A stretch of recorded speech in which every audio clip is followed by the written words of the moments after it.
Welcome in, everybody. It's Too Much Fantasy Football. Brennan and Brian here to chop it up. A little football time. Crock Pop's cooking, but Tom Brady's not the only thing getting roasted tonight. We are here to talk a little football and, of course, all of the news and wonderful things happening. No, there's not crap happening right now. But how are we doing tonight? We're doing good, man. How about yourself? Not too shabby. You know, OBJ's going to the Dolphins. Like, how much better does it get, right? I mean, more mouths to feed. It's just another very fast wide receiver for them. I guess older, fast, I guess you'd say. Right, when they put up that graphic all season long, are they going to put like his old 40 time up there just so he can blend in with the rest of the guys? Or Of course, man. They're going to put him with his Timbs and his jeans and no shirt on the boat while they're at it too. That picture, man. But yeah, today, this week, we will be breaking up. We're trying to figure out who's the number one. We're trying to figure out who's the number one in several of these wide receiver rooms, these running back rooms. So today we're going to go over a handful as well as some of the news that we've missed over the last week. So OBJ was, we'll call it the highlight, maybe. Zeke's the next one. He's back to the Cowboys. If that's not a rush, I've been jumping in some best ball drafts, and oh my gosh, talking about an ADP jump. The biggest one since the draft has happened has been Zeke. Where has he been going? Because I'm starting some eliminators right now, but I haven't done eliminators. Are a lot more different than best ball, I would say. So for sure, yeah, it's crazy. I want to say he's in the 50s right now. Let me pull it up real quick if I. Oh my, that's RB41. He was his previous ADP was about 200. Now he's at 141. So he's creeping up fast. He'll probably creep up a little more. He'll probably be closer to 100 by the end of the week. Which is wild. Are we really putting all our eggs in that Zeke basket? I just think it's just the familiarity with Dak and stuff like that. And since we're going to talk about it in this episode later on, but I just think it's just the familiarity and he knows the system and everything else like that. That'd be my guess. So, and the fact that he's still on contract, or they're still paying him from his big contract that they had to cut him from a couple of seasons ago. So yeah. You always love the fun in that. Yeah. Harbaugh, of course, the Ravens Harbaugh says that Henry should be seeing the same workload that he saw in Tennessee. There in Tennessee, he ran for a whole bunch of yards, and Harbaugh seems to expect it. And if you look at this depth chart, I think we're kind of in agreement here. How can you not be so excited for Derrick Henry? Just the touchdown upsides, the workload he's going to see.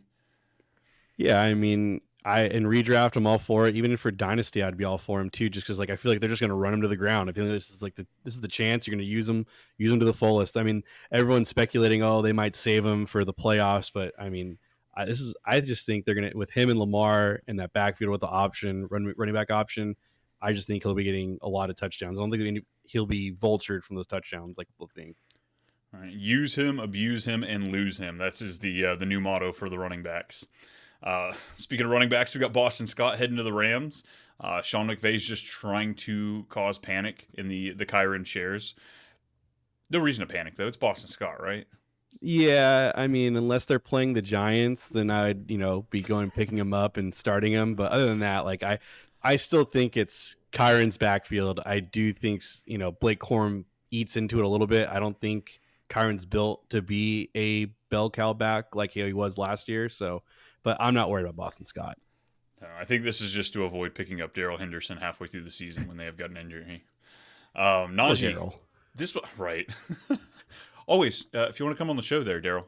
Opening right there. You can go right between the two of us. Najee, this one was kind of shocking to me because his fifth-year option was declined. Now, granted, there will be tons of people saying he's not worth the first-round pick that he was. He doesn't have it. But that fifth-year option's not a lot. It's probably about cheaper than if they re-signed him. Yeah, it's probably I think it's $6 to $7 million. It wasn't anything crazy when I saw it, but I mean, I expect them to run him to the ground if this is the case. Then, I fully expect that. I mean, granted, we do know that Cordell Patterson's going to get the goal line, work, and you're going to be really upset when you start Najee or even Jalen Warren. Just expect that to happen. But I actually like Najee this year specifically for redraft purposes, though. I'm excited for it too. I got burned a little bit last year because I thought I was falling more in love with them last year with the upgrades to the offensive line that the Steelers made. They just kept at it this year. So, like you said, I think that price at best ball anyway, he's going right around running back 24. That's where he's going to be high end running back 2 as far as opportunities. Yeah. He's gonna put up consistent RB2 numbers. I had no problem with that. Yeah, I like it a lot. And and you give them the geriatric back there to throw the ball. They love dumping it to these guys. We saw it with Eli. We saw it with Big Ben. Like, just Phillip Rivers. Like, oh, these old guys just like to dump all their dumps. Hey, Fields could take over by like week 10. You never know. Hey, that's just enough in time to win us a championship in fantasy, so I'm okay with that. Last little bit of news here. Thought we'd end it on a positive note. Robert Saleh, good coach or not, he's going to make the good decision to give Breece Hall the ball. 20 to 25 touches is what he's anticipating, and I love hearing that after they take 2 running backs in the NFL draft. Yeah, I mean, they've tried to like, incorporate other running backs with him, but he's just so talented that like you can't keep him off the field. Like, obviously he was like the entire obviously with Garrett Wilson, but like between those two, like they kept giving him the ball and he just kept getting positive yards. So like at the end of the day, like they knew it was coming, but he still kept getting positive yards. So I'm all for Breece Hall wherever you draft him. I don't care. I think he is just super talented. Even if you own him and Garrett Wilson, I like both of them this year. Yeah, he's one of those guys I don't think you can overpay for him at this point. Yes. That Christian McCaffrey tier of running back, I don't see why we can't put Breece and even Bijan in that. The changes that are coming to that offense, we'll be talking about that all summer, but I have no fear that they won't see the workload that CMC has seen over the last several years. Yeah, I agree. Well, we got to answer that question. Who's the one? We're going to start off in Jacksonville because who wants to be there? Let's go ahead and get it over with. I saw some fun little stat that Jacksonville has the most abandoned targets in the country.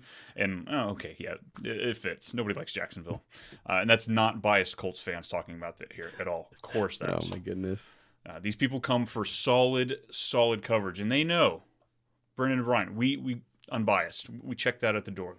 But Jacksonville, we're looking a little different than we have over the past 2 seasons. Christian Kirk is still there, of course.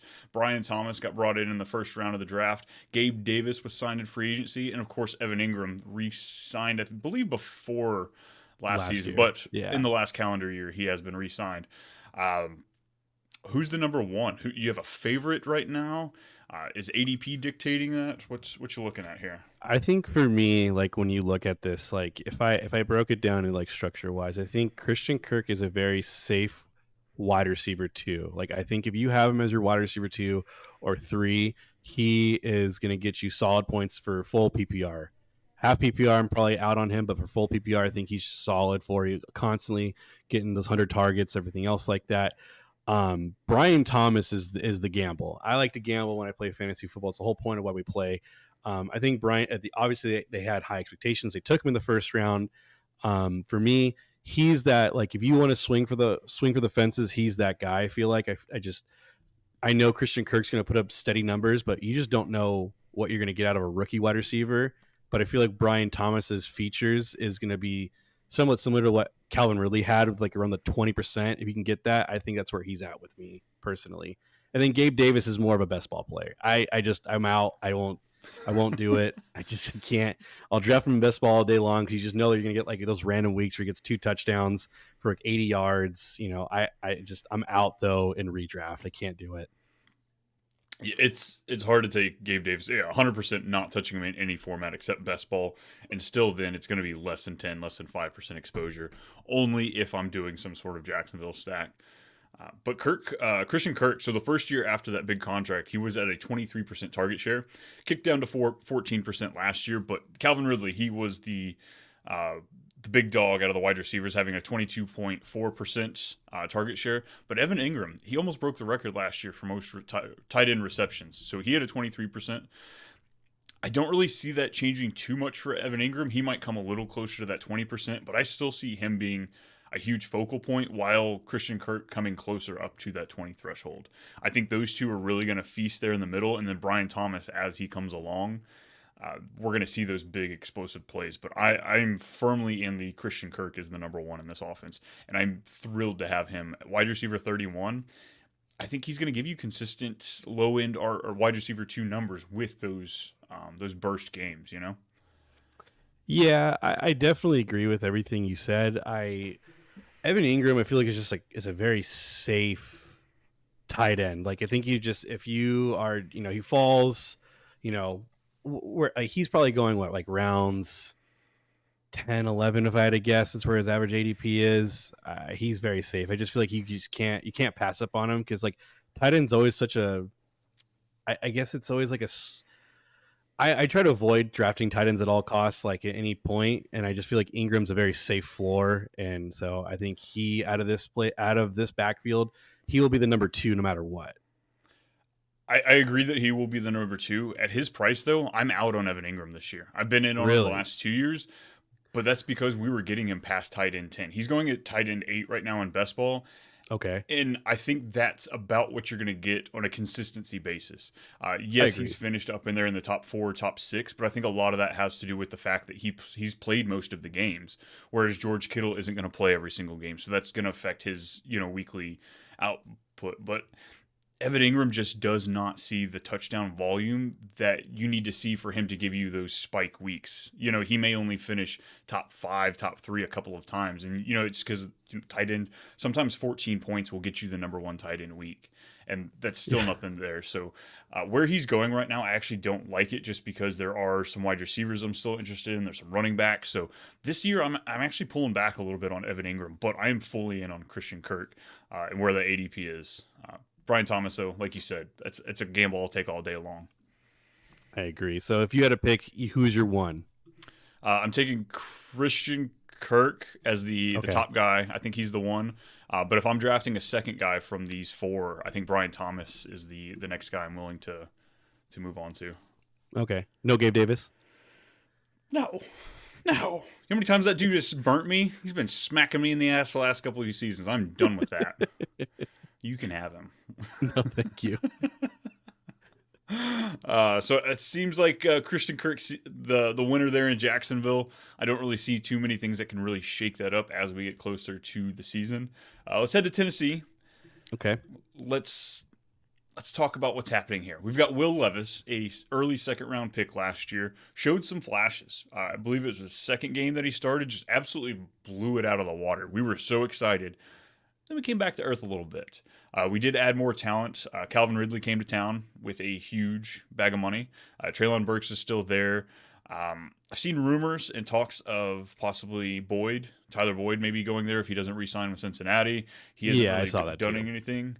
But right now I think this is the focal point of what you have. And you have Chigakonkwo, the very, very athletic tight end, younger guy too. But DeAndre Hopkins just seems like a guy that soaks up targets. I just don't see how Calvin really takes that away from him. Yeah, I mean, so he ended the year with 137 targets and 75 receptions, over 1,000 yards, 7 touchdowns. I mean, granted, I believe, what was that? He had a couple of them. He had 3 of them in Will Levis's first game against Atlanta. That was his welcoming party to the NFL. After that, it kind of simmered down a little bit. They paid Calvin Ridley a ton of money, man. Like it's a ton of money.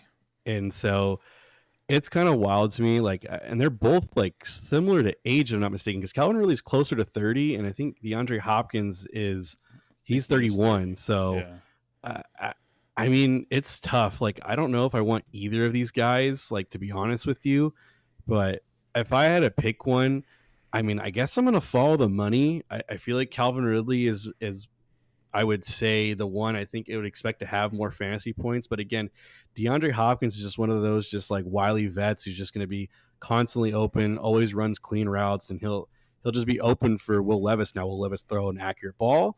That's up for debate. But if I had to pick between, I'd lean Ridley just because, like, I guess I'll chase the money at the end of the day. And I don't blame you on that at all. I think this is one of those ones. It's such an ugly situation that I let ADP dictate which direction I want to go. Calvin Ridley's going right now as wide receiver 38 in best ball, and then DeAndre Hopkins wide receiver 46. So I think I will take the safer route. I mean, I guess here's a question for you. Would you rather have DeAndre Hopkins and Alvin Kamara or Calvin Ridley and Najee Harris? I'd still rather have Alvin Kamara just because I think he's still really, really good in receptions. Like we saw last year that Derek Carr had no problem dumping it off to him. So I think it's just a little bit unfair for me, but I do see Najee Harris getting a lot of workload, but I do I think I'm just more of an Alvin Kamara believer out of all of those 4 players. I'm just gonna say honestly, with the example I just used there, I think I'm following more of the Ridley Kamara's. Yeah. But yeah, I don't. It's hard. They're separated by about a round right now. We have months to find out where these will really fall, but I don't know. I don't see them like consistency wise. I think it's like a low end wide receiver 3, high end wide receiver 4, with that upside of giving you maybe a top 10-ish game. Yeah, for me, like a lot of my leagues, my redraft leagues have incorporated 3 wide receivers now, and for me, I actually wouldn't be upset with either of Hopkins really being my wide receiver 3. Personally, I think it's funny we have Treylon Burks mentioned here just for fun, and it's always funny to see. Just to think back, like they had AJ Brown, and they thought that was a smart move to trade him away. Well, hey, they're only paying Burks like a few million though. Yeah, could you imagine if they had to pay a wide receiver like $25 billion? Woo! And be really, really good too? Man, that's just awful showmanship. No wonder why their coach wanted to leave and get out of there. But personally for me, if I had to pick out of these 2, like I'm swinging for the fences. I'll take Ridley. I just think if you pay him all that money, he's the one they're going to be wanting to feature a little bit more. And I know they have a new offensive coordinator who, worked in with, Jamar Chase and T. Higgins and everything else like that. So Jamar Chase was more of the featured one. Obviously, he's a lot more talented. And so I'll take Calvin Ridley, and I'm probably staying away from these guys, but if I had to pick, it's probably Calvin Ridley. All right, we're gonna end up putting that up on the board, and we're gonna see who falls where. I'm excited. Yeah, I know. But of course, it's May, so we're gonna forget by January. We're gonna get ourselves a board here, folks. We're gonna get us a big old board, our bet board. Yeah, Brian and Brennan's bet board. Ooh, 444. We'll work on it. Last guys we're going to talk about here are the Chargers running back room, because there was nobody in this room for the longest time, and they picked up some free agents from Baltimore. Gus Edwards, J.K. Dobbins came to town, and now we've got a rookie that got drafted. I believe it was 4th round. Kamani Vidal, late round. Yeah, Kamani Vidal. A 3rd round pick. He's going as RB 53. J.K. Dobbins RB 49, and then Gus Edwards at 36. We're seeing vacated targets out the wazoo and just carries. We're losing, 67% of the carries from this offense are vacated between Austin Eckler and Josh Kelly gone. The targets were almost at 15% between the two of them. So we've got opportunity in an offense where they want to run the ball. They got another tackle. They've got 2 left tackles now. We've ever seen that before? Center, guard, left tackle, left tackle. This is going to be extreme on the left end. Where's your favorite? I guess it's Gus Edwards. I mean, he was the first one they signed out of the free agency pool. He came out right out of the way from Baltimore. He's familiar with Roman's offense. It's funny because J.K. Dobbins hated Roman in Baltimore, and now he's back. I think it's just more so because he's recovering from his unfortunate Achilles tear. No one else offered him anything. Yeah, and it's kind of crazy that Gus Edwards is going where he's going at running back 36 when all you hear is Harbaugh saying, we're going to run the ball. Like, you would think that, that's kind of a little more tempting to have somebody who's going to be kind of used just permanently getting at least, 15 to 20 touches easily. That's what they're going to try to do. I mean, and most likely the high-value targets, there at the goal line. That he's the guy. 13 touchdowns is what he had last year. Yeah, because you got to think about it. No offense to the Chargers, but out of their wide receiver core, that's also another topic we're going to talk about later, because we just don't know who's going to be the one there. And Justin Herbert's a talented quarterback, so he'll figure it out himself there too. But I think by the offensive playbook, they are going to run the ball. And I think J.K. Dobbins is more talented out of that backfield, but I think Gus Edwards is the very safe play. And I don't like being safe for redraft purposes, but for him, I just think he's just I'd be very happy if he's my RB2. If I walked out of there and Gus Edwards is my RB2, I'd be like, that's great, because I think he's just going to get a ton of the workload.